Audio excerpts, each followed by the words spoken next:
नमस्कार दोस्तों, मैं प्रकाश आप सभी का हार्दिक स्वागत करता हूं। आज का हमारा एम लक्ष्मीकांत का चैप्टर 3 जो बचा हुआ है उसमें हम देखेंगे राज्य के नीति निर्देशक सिद्धांत और अन्य बातों को भी जानेंगे। तो देखते हैं राज्य के नीति निर्देशक सिद्धांतों के बारे में और जानते हैं। तो जैसा कि इस पे लिखा हुआ है, राज्य के नीति निर्देशक सिद्धांत आखिर ये क्या कहते हैं। ओके, तो डॉक्टर बी.आर. अम्बेडकर के अनुसार राज्य के नीति निर्देशक सिद्धांत भारतीय संविधान की अनूठी विशेषता है। इनका उल्लेख संविधान के चौथे भाग में किया गया है। इन्हें मोटे तौर पर 3 वर्गों में विभाजित किया जा सकता है: सामाजिक, गांधीवादी तथा उदार बौद्धिक। नीति निर्देशक तत्वों का कार्य सामाजिक व आर्थिक लोकतंत्र को बढ़ावा देना है। इनका उद्देश्य भारत में एक कल्याणकारी राज्य की स्थापना करना है। हालांकि मौलिक अधिकारों की तरह इन्हें कानून रूप में लागू नहीं किया जा सकता है। संविधान में कहा गया है कि देश की शासन व्यवस्था में सिद्धांत मौलिक हैं और यह देश की जिम्मेदारी है कि यह वह कानून बनाते समय इन सिद्धांतों को अपनाए। इसलिए उन्हें लागू करना राज्य का नैतिक कर्तव्य है, किंतु इनकी पृष्ठभूमि में वास्तविक शक्ति राजनीतिक है, अर्थात जनमत। इसके बारे में जो लिखा हुआ है, हालांकि डॉक्टर बी.आर. अम्बेडकर के अनुसार उन्होंने कहा है कि जो भारतीय संविधान की अनूठी जो विशेषता है वो हमारे नीति निर्देशक सिद्धांत हैं और इनका उल्लेख, जैसा कि हम जानते हैं, भारतीय संविधान के भाग 4 में किया गया है और इन्हें 3 भागों में हम विभाजित कर सकते हैं, जैसे सामाजिक, गांधीवादी और उदार बौद्धिक सिद्धांतों के आधार पर। नीति निर्देशक तत्वों की बात करें तो ये सामाजिक व आर्थिक लोकतंत्र को बढ़ावा देने के लिए इनको लाया गया है और इनका उद्देश्य की बात करें तो भारत में एक कल्याणकारी राज्य की स्थापना करना है, कि जो हमारा देश है वो एक कल्याणकारी हो। ओके, जनहित के लिए काम करे। हमारे कुछ कर्तव्य बनते हैं और हमारे नीति निर्देशक सिद्धांतों के अनुसार हमारी कुछ नैतिकता बनती है। मानव धर्म की वही नैतिकता है जो जनहित के लिए कल्याणकारी हो। तो इसी के उद्देश्य के लिए इनका इस संविधान में एक अलग से भाग 4 है जो इसमें समाहित किया गया है। हालांकि मौलिक अधिकारों की तरह इन्हें कानून रूप में लागू नहीं किया जा सकता है। जैसा कि मौलिक अधिकारों के लिए हमें एक कानूनी तौर पे एक हमें स्वतंत्रता मिली हुई है कि यदि हमारे मौलिक अधिकारों का हनन होता है तो हम आर्टिकल अनुच्छेद 32 के तहत हम सुप्रीम कोर्ट में रिट जारी कर सकते हैं और हम उसका अपने अधिकारों का संरक्षण कर सकते हैं। लेकिन ऐसा कहीं देखने को हमारे नीति निर्देशक सिद्धांतों के बारे में नहीं मिलता है, डीपीएसपी के बारे में नहीं मिलता है। इसी के बारे में यहाँ पे संक्षिप्त में बताया गया है। ओके, तो जैसा कि इसमें बताया गया है कि इसकी जो बात है तो उसमें वास्तविक शक्ति राजनीतिक है, अर्थात जनमत। तो इसके बारे में जानते हैं, जैसे कि मिनर्वा मिल्स मामले 1980 में हुआ, जिसमें बताया गया कि सर्वोच्च न्यायालय ने कहा था कि भारतीय संविधान की नींव मौलिक अधिकारों और नीति निर्देशक सिद्धांतों के संतुलन पर रखी गई है। मिनर्वा मिल्स मामला था जो सुप्रीम कोर्ट ने ये कहा था कि संविधान की नींव है वो मौलिक अधिकारों और नीति निर्देशक सिद्धांतों के संतुलन पर रखी गई है। ओके, तो यहाँ पे हम मौलिक कर्तव्य की बात कर लेते हैं। अब मूल संविधान में मौलिक कर्तव्यों का उल्लेख नहीं किया गया था। ओके, इन्हें स्वर्ण सिंह समिति की सिफारिश के आधार पर 1976 के 42वें संविधान संशोधन के माध्यम से आंतरिक आपातकाल 1975-77 के दौरान शामिल किया गया था। देखो, मूल संविधान में मौलिक कर्तव्यों को नहीं जोड़ा गया था। मूल जो हमारा संविधान था उसमें मौलिक कर्तव्यों को नहीं जोड़ा गया था। जब 42वां संविधान संशोधन 1976 में हुआ और आंतरिक आपातकाल 1975-77 हुआ, तो इसी के दौरान जो हमारा मौलिक कर्तव्यों को जोड़ा गया तो उनको जोड़ा गया। ओके, 42वें संविधान संशोधन 1976 में 2002 के 86वें संविधान संशोधन ने एक और मौलिक कर्तव्य को जोड़ा, जो हमारे मौलिक कर्तव्य हैं। ओके, तो मौलिक कर्तव्यों को शुरुआत में जोड़ा गया 1976 में 42वें संविधान संशोधन के अनुसार, और लेकिन जो लास्ट में एक मौलिक कर्तव्य 86वें संविधान संशोधन 2002 में जोड़ा गया मौलिक कर्तव्य को। ओके, संविधान के भाग 4 जो भाग 4A में मौलिक कर्तव्यों का जिक्र किया गया। जैसे राज्य के नीति निर्देशक सिद्धांतों की बात करें तो संविधान के भाग 4 में है, तो हमारे जो मौलिक कर्तव्य हैं उनको भाग 4 का में या भाग 4 ए में जोड़ा गया है, जिसके बारे में यहाँ पे बताया गया है। ये मौलिक जो हमारे कर्तव्य हैं वो हमारे अनुच्छेद 51 का में हैं, ओके, जिन्हें 51 का में जोड़ा गया है। जबकि मूल हमारे राज्य के नीति निर्देशक सिद्धांत हैं वो आर्टिकल 35 से लेकर के आर्टिकल 51 तक हैं, ओके, उनके बारे में चर्चा मिलती है। इसके बाद बात करें हम, इसके तहत प्रत्येक भारतीय का कर्तव्य होगा कि संविधान का राष्ट्र ध्वज और राष्ट्रगान का आदर करे, राष्ट्रीयता की संप्रभुता हो, एकता और अखंडता की रक्षा करे, हमारी मिश्रित संस्कृति की समृद्ध धरोहर का अनुसरण करे और अनुरक्षण भी करे, और कहा गया कि सभी लोगों में आपसी भाईचारे की भावना का विकास करे इत्यादि। मौलिक कर्तव्य नागरिकों को यह याद दिलाते हैं कि अपने अधिकारों का इस्तेमाल करते समय उन्हें याद रखना चाहिए कि अपने कर्तव्य भी हैं। हमारे समाज के प्रति, देश और नागरिकों के प्रति कुछ जिम्मेदारियों का निर्वाह भी करना है। नीति निर्देशक तत्वों की तरह कर्तव्यों को भी कानून रूप में नहीं लिया जा सकता है। जिस प्रकार से हमारे डीपीएसपी यानी राज्य के नीति निर्देशक सिद्धांत हैं, उसी के प्रकार से हमारे मौलिक कर्तव्य हैं, जिनको हम कह सकते हैं कि कानून रूप में लागू नहीं किया जा सकता है, लेकिन हमारी नैतिकता के अनुसार, एक मानव धर्म होने के अनुसार एक यह कर्तव्य बनता है, यह हमारा सिद्धांत बनता है कि जिस प्रकार से हमारी कुछ नैतिक जिम्मेदारियां होती हैं, उन्हीं जिम्मेदारियों का हमें यहाँ पर अपना जिम्मेदारी दिखानी चाहिए। तो इसके बारे में बात कही गई है। अब हम बात करें एक धर्मनिरपेक्ष राज्य के बारे में।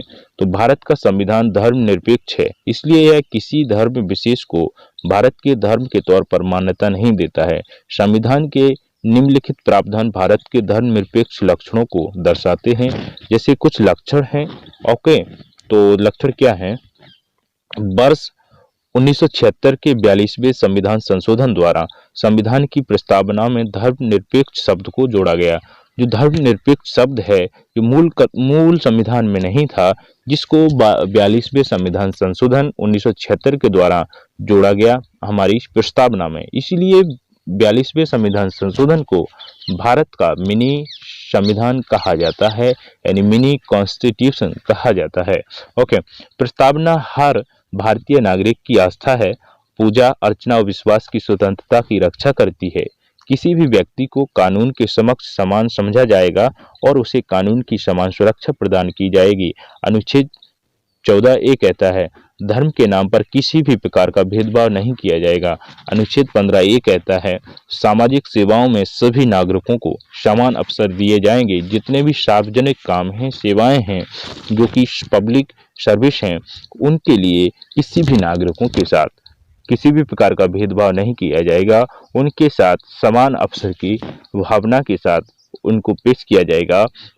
इसके बारे में आर्टिकल 16 में कहा गया है, यानी अनुच्छेद 16 में कहा गया है, हर व्यक्ति को किसी भी धर्म को अपनाने और उसके अनुसार पूजा अर्चना करने का समान अधिकार रहेगा। आर्टिकल 25 यानी अनुच्छेद 25 में कहा गया है, हर धार्मिक समूह अथवा इसके किसी हिस्से को अपने धार्मिक मामलों के प्रबंधन का अधिकार है। ओके, तो इसके बारे में अनुच्छेद 26 में कहा गया है, जैसा हर धार्मिक समूह है, कोई भी धार्मिक समूह है, कोई भी ग्रुप है, इसके किसी हिस्से को अपने धार्मिक मामलों के प्रबंधन का अधिकार है। वो अपने धार्मिक मामले किसी भी प्रकार से मैनेज कर सकते हैं, उनको इसका अधिकार है। ओके, तो इसके बारे में आर्टिकल 26 में कहा गया है, किसी भी व्यक्ति को किसी भी धर्म विशेष के प्रचार के लिए किसी प्रकार का कर देने के लिए बाध्य नहीं किया जाएगा। ओके, यानी किसी भी व्यक्ति को किसी भी धर्म के लिए प्रचार प्रसार करने के लिए, ओके, उसके लिए टैक्स देने के लिए बाध्य नहीं किया जाएगा कि इसके लिए तुम टैक्स दो, इसके लिए नहीं दो, ऐसा नहीं किया जाएगा। आर्टिकल 26 यानी 27 में इसके बारे में बात कही गई है, किसी भी सरकारी शैक्षिक संस्थान में किसी प्रकार के धार्मिक निर्देशन नहीं दिए जाएंगे। ओके, जो भी शैक्षिक संस्थान है, जो हमारे एजुकेशनल प्लेटफॉर्म हैं, उनमें किसी भी प्रकार की किसी धार्मिक निर्देशक की बात नहीं कही जाएगी, ना ही किसी भी एक धर्म पर पक्षपात के हिसाब से, किसी भी धर्म के पक्षपात के हिसाब से उस धर्म पे फोर्स दे करके किसी स्टूडेंट्स को या जो भी उसमें शिक्षा ग्रहण करने वाले हैं उन पर जोर जबरदस्ती से किसी भी धर्म को यानी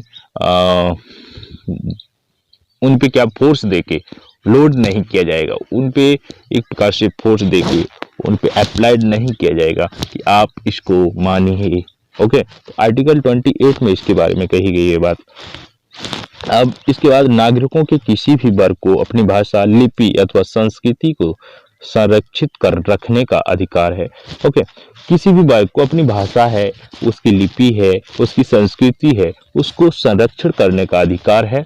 ओके, कि हमारी संस्कृति है, हमारी जो लेखन है, लिपि है और हमारा जो कल्चर है, लैंग्वेज है, उसको किसी भी प्रकार का किसी भी बाहरी अराजक तत्वों के द्वारा उस पर किसी भी प्रकार से आघात ना हो, तो उसका संरक्षण करने का अधिकार है हर नागरिक को। उसके बारे में आर्टिकल 29 में बात कही गई है। और जो 11वें नंबर पे लिखा हुआ है कि अल्पसंख्यकों को अपनी पसंद के शैक्षिक संस्थानों की स्थापना करने और उन्हें संचालित करने का अधिकार है। तो आर्टिकल 30 में यानी अनुच्छेद 30 में इसके बारे में बात कही गई है। अल्पसंख्यकों का मतलब ये है कि भारत सरकार किसी भी वर्ग को अल्पसंख्यक मान सकती है जब उसको लगता है कि इनकी संख्या या जाति से या धर्म से या भाषा से या वर्ड से किसी भी प्रकार से उनको ऐसा लगता है कि ये विलुप्ति के कगार पे है। ओके, तो उन्हें अल्पसंख्यकों के रूप में भारत सरकार रख सकती है और उन्हें अल्पसंख्यकों की श्रेणी में बना सकती है। ये सरकार के पास पूरा क्या है, अधिकार है। ओके, तो इसके बारे में बात की गई है कि वो शैक्षिक संस्थानों की अपनी स्थापना करें और उन्हें संचालित करें, इनका अधिकार है उन्हीं के पास। आर्टिकल 30 में इनके बारे में बात कही गई है। जो अन्य बात करें तो 12वें नंबर पे लिखा है कि राज्य सभी नागरिकों के लिए समान नागरिक संहिता बनाने के लिए प्रयास करेगा। ये बात कही गई, समान नागरिक संहिता बनाने की बात कही, लेकिन ये हो नहीं पाया है। ओके, तो अनुच्छेद 44 में इसके बारे में बात कही गई। कहीं न कहीं इसमें विषमता देखने को मिलती है, जिसके बारे में भारत सरकार अभी सोच रही है। समान नागरिक संहिता के हिसाब से हमारा देश चलेगा, लेकिन अभी ऐसा नहीं हो पा रहा है। कहीं न कहीं इसमें विषमता के तत्व विद्यमान हैं। ओके, तो धर्मनिरपेक्षता की पश्चिमी अवधारणा धर्म और राज्य के बीच पूर्ण अलगाव रखती है। धर्मनिरपेक्षता की यह नकारात्मकता अवधारणा भारतीय परिवेश में लागू नहीं हो सकती, क्योंकि यहाँ समाज बहुधर्मवादी है। इसलिए भारतीय संविधान में सभी धर्मों को समान आदर अथवा सभी धर्मों की समान रूप से रक्षा करते हुए धर्मनिरपेक्षता के सकारात्मक पहलू को शामिल किया गया है। इसके अलावा संविधान ने विधायिका में धर्म के आधार पर कुर्सी का आरक्षण देने वाले पुराने धर्म आधारित प्रतिनिधित्व को भी समाप्त कर दिया है। हालांकि संविधान अनुसूचित जाति और जनजाति को उचित प्रतिनिधित्व प्रदान करने के लिए अस्थायी आरक्षण प्रदान करता है। ओके, ये आरक्षण है जो वो टेम्परेरी है, परमानेंट नहीं है। यदि उनको लगता है, सरकार को लगता है कि अभी जो वंचित वर्ग है वो विकास के उस लाइन में नहीं आ पाया है, तो आरक्षण रहेगा। और जब ऐसा लगेगा कि सभी एक समान रूप से समाज में अपना प्रगति कर पा रहे हैं, प्रगतिशील हैं या विकास कर चुके हैं, तो सरकार कहीं इस पे विचार करेगी आरक्षण पे कि रहे या ना रहे, ये सरकार के हाथ में है, लेकिन ये टेम्परेरी है। ओके, अब इसके बाद बात करेंगे हम सार्वभौम वयस्क मताधिकार के बारे में और जानेंगे। अगले वीडियो में मिलते हैं, तब तक के लिए नमस्कार, धन्यवाद।